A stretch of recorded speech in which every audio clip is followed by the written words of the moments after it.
आई काय करतीये, किंवा बाबा आल्यावर विचारतात आजीला, आई तू जेवली का? किंवा आता माझ्याकडे हाऊस हेल्प आहे घरात सासूबाईंसाठी. पण तरीही मुलगा शाळेतून आल्यावर आजीला चहा घेऊन जा, आजीला विचार काही पाहिजे का? म्हणजे ह्यातून ते शिकणार आहेत. म्हणजे वेगळं शिकवायची गरज नाही.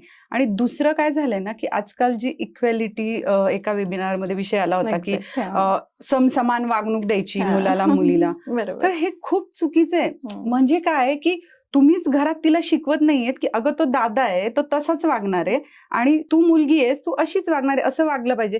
पण मग दादा ते करतोय, मग मी पण ते केलं पाहिजे. मग ही म्हणजे नाही का, ही पापा की परी. पापा की परी या विषयावर तर मला नक्कीच बोलायचं आहे. खूप गरजेचा विषय आहे सध्या. म्हणजे काय झालं ह्या पापाच्या परीचं माहितीये का तुम्हाला, की हे परीचे जे पापा आहे त्याचं 25शीतच लग्न झालेलं होतं. म्हणजे योग्य वयात त्याचं लग्न झालेलं होतं. आणि ह्या परीला झालंय काय, की समजा आता मी 7 वर्षापूर्वी एका कुटुंबाला भेटली होती.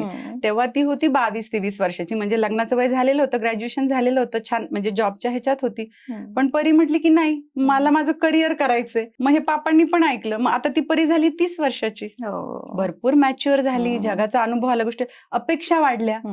आणि मग आता होत नाही. मग इकडून तिकडून कसा बसा एखादा तिला समजा तिच्या क्रायटेरियामध्ये कोणीतरी बसला, लग्न झालं, ठीक आहे. मग माझं त्याचं पटत नाही. आईला फोन, आई मला सहन होत नाही. मग आई म्हणते नाही सहन होते ना, ये निघून, दे सोडून. तू सोडून दिलंस का?